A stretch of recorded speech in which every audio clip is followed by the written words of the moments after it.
నమో బుద్ధాయ. జై భీమ్, జై భారత్, జై సంవిధాన్. ఫ్రెండ్స్, బహుజన యుద్ధభేరి యూట్యూబ్ ఛానల్కు స్వాగతం పలుకుతున్నాను. నా పేరు బేతాళ సుదర్శనం. భారతీయ బౌద్ధ మహాసభ మరియు సమతా సైనిక దళ్ ఆంధ్రప్రదేశ్ శాఖకు బాధ్యతలు నిర్వహిస్తున్నాను. నా యొక్క రిటైర్మెంట్ తర్వాత Republican party of India Bhimrao Ambedkar గారి పార్టీకి మీడియా కోఆర్డినేటర్ కూడా బాధ్యతలు చూస్తున్నాను. నేను మాట్లాడాలనుకున్న అంశం సోషల్ మీడియాలో పెద్ద ఎత్తున చర్చ కావింపబడింది. నేను కూడా నిన్న నేషనల్ హ్యూమన్ రైట్స్ కమిషన్కు గరికపాటి నరసింహారావు చేసిన వ్యాఖ్యలపైన నేను ఫిర్యాదు కూడా చేయటం జరిగింది. నేను ఫేస్బుక్లో కానీ యూట్యూబ్లో కానీ చాలామంది పెద్ద ఎత్తున గరికపాటి నరసింహారావుని విమర్శించారు చాలా సమర్థవంతంగా. అందులో ప్రతాపరెడ్డి గారని ఫుడ్ కమిషనర్ ఆంధ్రప్రదేశ్, ఆయన కూడా చాలా ఎక్సలెంట్గా 12.5 నిమిషాలు ఈ యొక్క అంశాన్ని ఎవరికి నొప్పి కలిగించకుండా చాలా సమర్థవంతంగా మాట్లాడారు. అలాగే చాలామంది కూడా మాట్లాడారు. ఇక్కడ మనం ప్రభుత్వ పాఠశాలలో 98% పైన అచ్చంగా ఓబీసీ, ఎస్సీ, ఎస్టీ, మైనార్టీ పిల్లలు చదువుతారు. 2% మాత్రమే ఆధిపత్య కులాలకు సంబంధించిన వారు ప్రభుత్వ పాఠశాలలో ఉన్నారు. పిల్లలకు ఉదయాన్నే తల్లిదండ్రులు పనులకు వెళ్ళిపోతే వాళ్ళు అర్ధాకలతో మధ్యాహ్నం భోజనం పెట్టే వరకు ఏమీ తినకుండా ఉదయాన్నే స్కూల్కి రావటం చాలా గ్రామాల్లో ఉంది. నేను ఒక కాంప్లెక్స్ చైర్మన్గా ఒక 8 years పనిచేశాను. నేను ప్రతి స్కూల్ని పిల్లల్ని పరిశీలించేవాడిని. ఎంతమంది టిఫిన్ చేసి వచ్చారు చేతులు ఎత్తమని అసెంబ్లీలో అడిగేవాడిని. చాలామంది పిల్లలు, పేద పిల్లలు బ్రేక్ఫాస్ట్ లేకుండా, అల్పాహారం తీసుకోకుండా వచ్చేవారు. ఎవరైతే పిల్లలు ఉదయం పూట ఏమీ తినకుండా వస్తారో వారు ఈ చదువు పైన లగ్నం చేయరు. ఎప్పుడు 12-10 అవుతుందా, భోజనం తిందామా అన్న ఆకలితో ఉంటారు. ప్రభుత్వం ఈ విషయాన్ని గమనించి వారికి రాగి జావా ఏర్పాటు కూడా చాలా బ్రహ్మాండంగా సత్యసేవ ట్రస్ట్ ద్వారా నిర్వహించటం కూడా చాలా సంతోషకరం. ప్రభుత్వం బాధ్యత అది. సంక్షేమం అనేది ప్రభుత్వ బాధ్యత. ప్రభుత్వ చిత్తశుద్ధికి అదొక తార్కాణం. పిల్లలకు గత 10 సంవత్సరాల నుండి పిల్లలకు నోట్సులు, పుస్తకాలు, యూనిఫాము అన్నీ ఇవ్వటం అనేది చాలా గొప్ప విషయం. అది గతంలో లేదు, ఇప్పుడు ఇస్తున్నారు. అందుకు అందరం సంతోషం తెలియపరచాలి. అదేమి ప్రభుత్వం భిక్ష కాదు. వాళ్లకు రాజ్యాంగపరంగా సంక్షేమాన్ని చూడవలసిన బాధ్యత ప్రభుత్వం మీద ఉంది. రాజ్యం ఆ పని చేయాలి. ఇక్కడ విషయం ఏంటంటే, ఇంతమంది తమ యొక్క నిరసన వెలబుచ్చారు కదా, ఒక్కచోట కూడా ధర్నాలు, నిరసన ప్రదర్శనలు నాతో సహా ఎవరం చేయలేకపోయాం. ఇదివరకు ఏలూరులో నేను ప్రతి అంశం మీద ధర్నా చేసిన సందర్భాలు కూడా ఉన్నాయి. ఇప్పుడు ఈ ధర్నాలు చేయటం అనేది, మీటింగులకు రావటం అనేది పూర్తిగా తగ్గిపోయింది. ఎవరు కూడా అందులో చాలామంది లీగల్ ఎక్స్పర్ట్స్ యూట్యూబ్ వీడియోలు చేస్తున్నారు యూట్యూబర్స్కి లాగా. మీరు యూట్యూబ్ వీడియోలు కాదు మీరు చేయాల్సింది, నోటీసులు ఇవ్వడం, పోలీస్ స్టేషన్లో కేసు ఫైల్ చేయమని అడగటము, ఇవి చేయాలి. కనీసం ఎన్హెచ్ఆర్సి స్టేట్కి కానీ సెంట్రల్కి కానీ మీరు నేను చేసిన విధంగా మీరు కూడా చేసి ఉంటే చాలా సంతోషంగా ఉంది. అంటే ఎక్కువ కంప్లైంట్స్ ఒక అంశం మీద వచ్చి ఉంటే అది చాలా బాగుండేది. కానీ మీరెవరు కూడా ఊరికనే యూట్యూబ్ వీడియోలు చేయటం వల్ల ప్రజలకు తెలుస్తుంది, కానీ చట్టబద్ధంగా వ్యవహరించటం అనేది చాలా ముఖ్యం కదా. అది ఎందుకు మీరు చేయలేకపోతున్నారో ఒకసారి మనమే ఆత్మ పరిశీలన చేసుకోవాలి. గుడ్డు విషయం మీద వచ్చేటప్పుడు మసాలాలు వాడొద్దని రామకృష్ణ మిషన్ వాళ్ళు దీనిపైన చాలా వ్యతిరేకత గత ప్రభుత్వంలోనే చేశారు. ఈయన చాగంట ఆయనకైతే కనీసం బుద్ధి జ్ఞానం ఏమి ఉండదు ఆయనకి. గుడ్డి తినే వాళ్ళ దగ్గరికి దేవతలు రారు అని చెప్తాడు. లేకపోతే ఎలాంటి మూఢనమ్మకాల విషయాలను ప్రాపగేటా చేస్తారంటే ఈ మత ప్రచారకులు నెమలి కంటి నుండి రాల్చిన కన్నీటి బొట్టుతో గర్భధారణ చేస్తారు అని చెప్పటం. ప్రతి భార్య భర్త స్నానం చేసిన తర్వాత ఆ నీళ్ళని నెత్తి మీద జల్లుకుంటే పుణ్యం వస్తుంది. ఇలాంటి చెత్త అంతా కూడా రోజు టీవీల్లో ఈ సనాతన ధర్మం ప్రచారం చేసే ఛానల్స్లో ముబ్బడిగా ప్రచారం జరుగుతూ ఉంది. దాన్ని ఎవరు అడ్డుకోలేదు. ఇంత ఘోరంగా మాట్లాడాడు. ఈ ఆధిపత్య శూద్రులు ఒక్కడు కూడా మాట్లాడలా.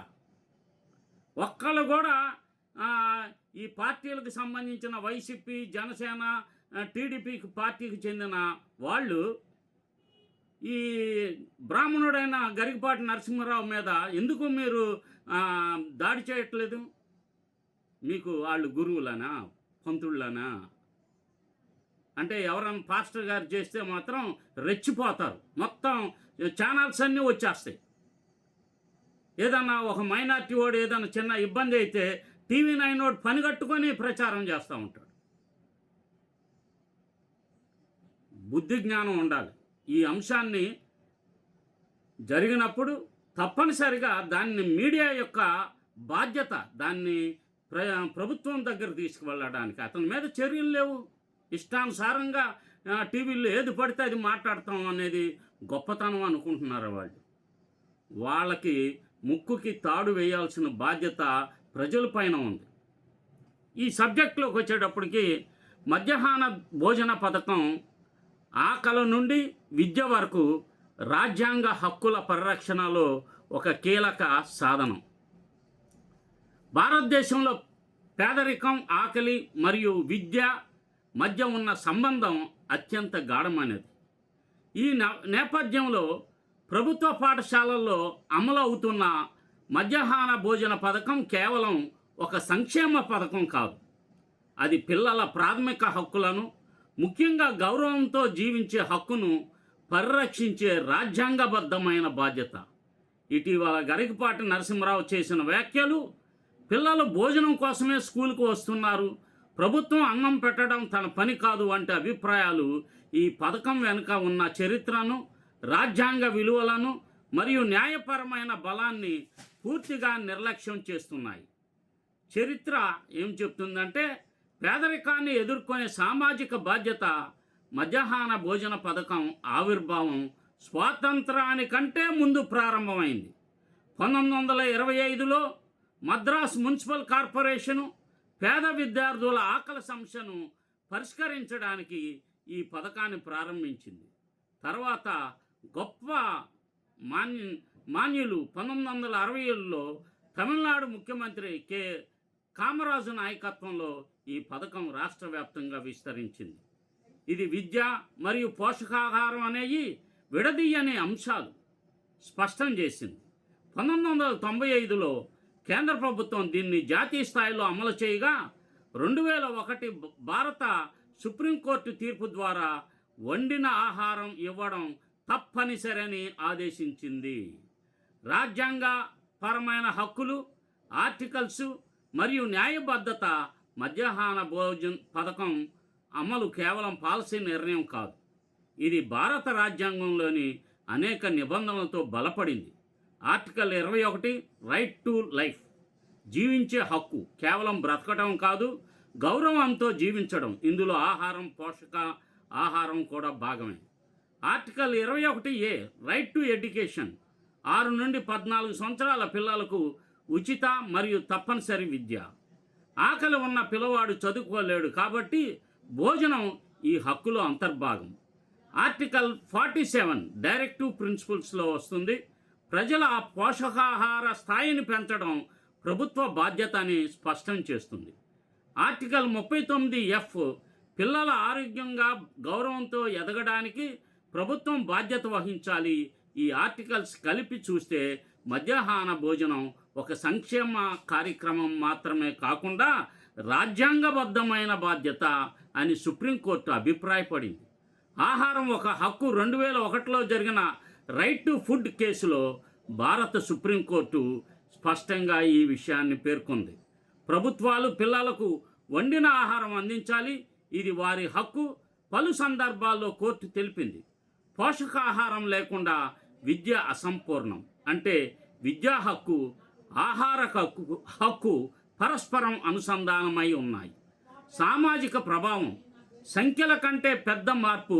మధ్యాహ్న భోజన పథకం వల్ల దేశవ్యాప్తంగా పాఠశాల హాజరు పెరిగింది, డ్రాపౌట్ రేటు తగ్గింది, పేద పిల్లలకు కనీస పోషకాహారం అందుతుంది, కుల వర్గ భేదాలు తగ్గేలా పిల్లలు కలిసి భోజనం చేస్తున్నారు. ఇది కేవలం భోజనం కాదు, ఇది సమానత్వానికి, గౌరవానికి, భవిష్యత్తుకు పెట్టుబడి. గరికపాటి వ్యాఖ్యలు రాజ్యాంగ విలువలకు విరుద్ధంగా గరికపాటి నరసింహరావు చేసిన వ్యాఖ్యలు ప్రభుత్వం అన్నం పెట్టడం పని కాదు, పిల్లలు భోజనం కోసమే వస్తున్నారు, ఇవి 3 ప్రధాన సమస్యలు సృష్టిస్తున్నాయని చెప్పటం ఆయనకి మూర్ఖత్వం, తెలివి తక్కువతనంగా మనం భావించవచ్చు. పేద పిల్లల గౌరవాన్ని అవమానించడం, రాజ్యాంగబద్ధమైన సంక్షేమ బాధ్యతలను నిరాకరించడం, సమాజంలో వివక్ష భావనను పెంపొందించడం. ఒక ప్రజాభావం ఉన్న వ్యక్తి ఇలాంటి వ్యాఖ్యలు చేయడం రాజ్యాంగ నైతిక హక్కుకు విరుద్ధం. భోజనం దానం కాదు, హక్కు. మధ్యాహ్న భోజన పథకం ఒక దానం కాదు, అది హక్కు. పిల్లల ఆకలి తీర్చడం అనేది ప్రభుత్వ బలహీనత కాదు, అది ప్రభుత్వ బాధ్యత. ఆకలితో ఉన్న పిల్లవాడు చదవలేడు కాబట్టి మొదట భోజనం తర్వాతే విద్య అనేది ఒక సామాజిక సత్యం మాత్రమే, రాజ్యాంగ సత్యం. మధ్యాహ్న భోజనాన్ని హేళన చేయడం అంటే పేదరికాన్ని హేళన చేయడం. పేదరికాన్ని హేళన చేయడం అంటే దాన్ని తొలగించడం, అదే నిజమైన విద్యావంతుడి బాధ్యత అవుతుంది. భారత రాజ్యాంగంలో సంక్షేమ కార్యక్రమాలు కొనసాగించాలని ఒక్క ఆర్టికల్లో నేరుగా చెప్పలేకపోయినా పలు ఆర్టికల్స్ కలిపి ప్రభుత్వం సంక్షేమ విధానాలను అమలు చేయాల్సిన బాధ్యతను స్పష్టంగా నిర్దేశిస్తున్నాయి. వాటిలో ముఖ్యమైనవి: 1 ఆర్టికల్ 38 సామాజిక ఆర్థిక న్యాయం, సోషల్ వెల్ఫేర్. ఆర్టికల్ 38 ఈ ఆర్టికల్ ప్రకారం ప్రభుత్వం ఆర్థిక రాజకీయ న్యాయం కలిగిన సమాజాన్ని నిర్మించాలి, అసమానతలను తగ్గించాలి. దాని అర్థం ఏంటంటే సంక్షేమ పథకాలు కొనసాగించడం ప్రభుత్వ ప్రాథమిక బాధ్యత. ఆర్టికల్ 39 ప్రజల సంక్షేమానికి మార్గదర్శకాలు ఇచ్చింది. ఆర్టికల్ 39 ప్రభుత్వం పిల్లల ఆరోగ్య అభివృద్ధి కోసం చర్యలు తీసుకోవాలి. 39Fలో సమాన అవకాశాలు కల్పించాలి. పిల్లల కోసం భోజనం, విద్య వంటి పథకాలు చాలా అవసరం. ఆర్టికల్ 41 ప్రజల సహాయం, పబ్లిక్ అసిస్టెన్స్. ఆర్టికల్ 41 ప్రభుత్వం నిరుద్యోగం, వృద్ధాప్యం, అనారోగ్యం వంటి పరిస్థితుల్లో సహాయం అందించాలి. దాని అర్థం సంక్షేమం ప్రభుత్వ బాధ్యతగా కొనసాగాలి. ఆర్టికల్ 45 పిల్లల సంరక్షణ మరియు విద్య. ఆర్టికల్ 45లో ప్రభుత్వం చిన్న పిల్లలకు విద్యా సంరక్షణ అందించాలి. ఇది అంగన్వాడీకి సంబంధించింది. పిల్లల సంక్షేమమే ప్రభుత్వ కర్తవ్యం. ఆర్టికల్ 47 పోషకాహారం, ఆరోగ్యం.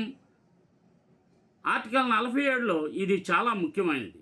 ప్రజల పోషకాహార స్థాయిని పెంచడం, ఆరోగ్యాన్ని మెరుగుపరచడం, మధ్యాహ్న భోజనం వంటి పథకాలు నేరుగా ఈ ఆర్టికల్ కిందకు వస్తాయి. ఆర్టికల్ 21 జీవన హక్కు. ఆర్టికల్ 21 సుప్రీంకోర్టు విస్తరించి చెప్పిన ప్రకారం జీవితం అంటే గౌరవంతో జీవించడం, ఆహారం కూడా ఇందులో భాగమే. సంక్షేమ పథకాలు భోజనం, పోషకాహారం హక్కులుగా మారాయి. భారత రాజ్యాంగం ప్రకారం ఆర్టికల్ 38, 39, 41, 45, 47 ప్రభుత్వ సంక్షేమాన్ని కొనసాగించమని సూచిస్తున్నాయి. ఆర్టికల్ 21 ఆ సంక్షేమాన్ని హక్కుగా గుర్తిస్తుంది. అందువల్ల మధ్యాహ్న భోజన పథకం, సంక్షేమ పథకాలు ప్రభుత్వ ఇష్టానుసారం కాదు, అది రాజ్యాంగబద్ధమైనది. అది పిల్లల హక్కుగా మనం భావించాలి తప్ప ఎవరో దానం, ప్రభుత్వం దానం ఏం చేయట్లా. ఇప్పుడు గరికపాటి నరసింహారావు గారు నిజంగా మీకు ఇది ప్రభుత్వాల భారం అనుకుంటే, మోదీ గారు 18 లక్షల కోట్ల రూపాయలు రుణాలను ఆదాని, అంబానీ వంటి వారికి రద్దు చేశాడు. మీరేమైనా విమర్శించారా? అంటే మీ యొక్క ఆధిపత్య వర్ణాలకు సంబంధించిన వారికి ప్రభుత్వాలు లక్షల కోట్ల రూపాయలు రద్దు చేస్తుంటే, రుణాలు లేక ఇన్కమ్ ట్యాక్స్ మినహాయింపులు ఇస్తుంటే, లేక మొత్తం దేశంలో ఉన్న వనరులన్నింటినీ దోచిపెడుతుంటే మీ యొక్క ప్రవచనాల్లో అవి ఉండవా? కేవలం పిల్లలకి యూనిఫాము, బుక్సు, నోట్సు, ఈ బ్యాగులు, వీటిని చూసి మీకు కడుపు మండిపోతుందా? ఇది ఇంకా పెద్ద ఎత్తున చేయొచ్చు.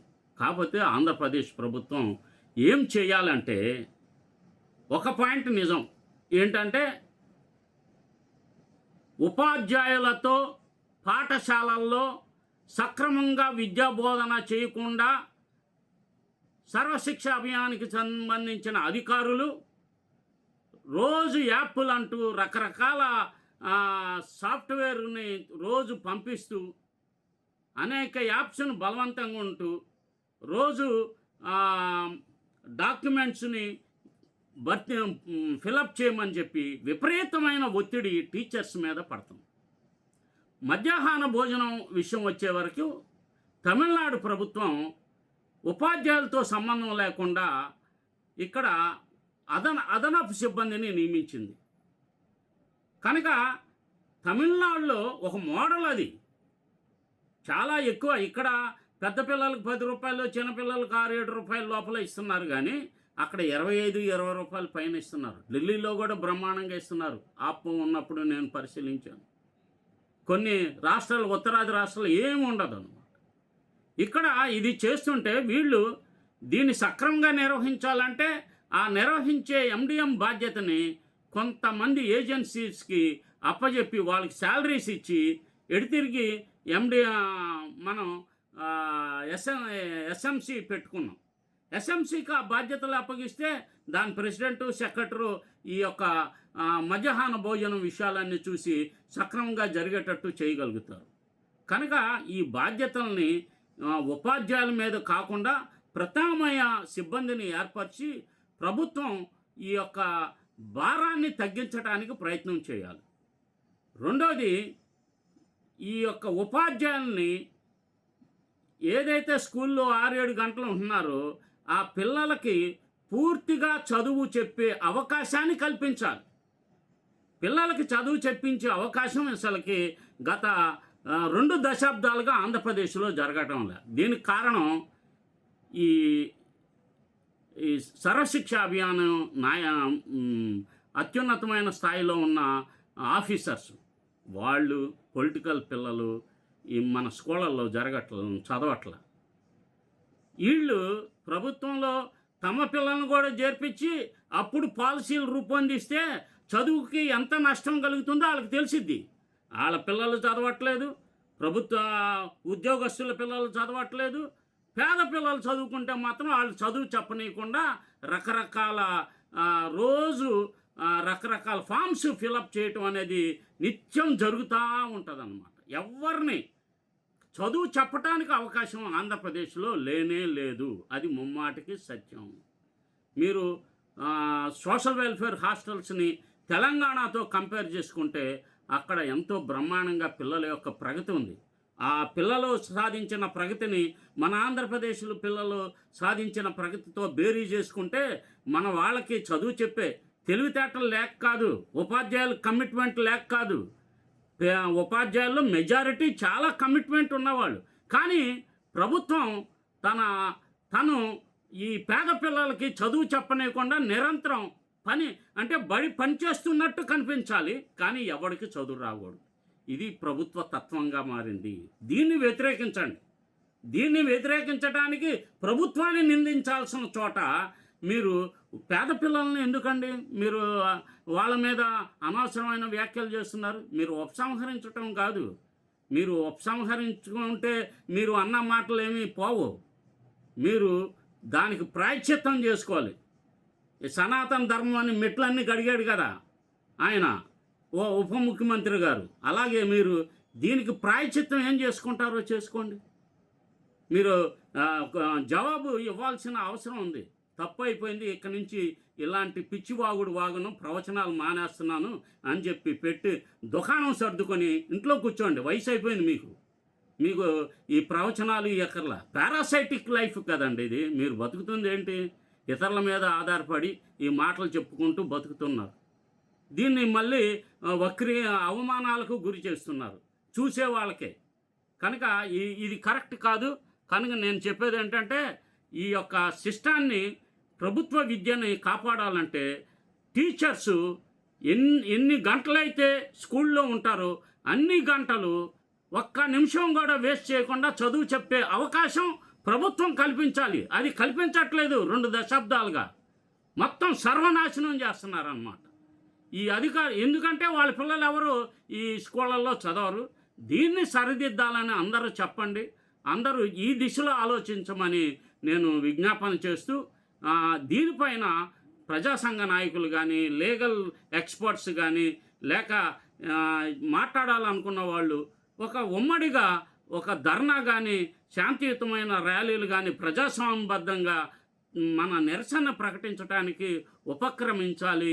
దానికోసం ఈ బహుజన పార్టీలు, బహుజన సంఘాలు ఆలోచించాలని చెప్పి మీ అందరికీ విజ్ఞప్తి చేస్తూ, నమో బుద్ధాయ, జై భీమ్, జై మున్నాసి, జై భారత్, జై రాజ్యాంగం. ఈ బహుజన యుద్ధభేరి యూట్యూబ్ ఛానల్ను సబ్స్క్రైబ్ చేయండి. ఎవరు సబ్స్క్రైబ్ చేయట్లేదు. మీరు లైక్ చేయండి, షేర్ చేయండి, సబ్స్క్రైబ్ చేయండి, అందరికీ తెలియచేయండి. దీనివల్ల మరిన్ని విషయాలు నేను నిరంతరం చెప్పటానికి నాకు ప్రోత్సాహంగా ఉంటుంది. దయతో గమనించి బహుజన యుద్ధభేరి ఛానల్ను ప్రమోట్ చేస్తారని కోరుచున్నాను. నమో బుద్ధాయ, జై భీమ్.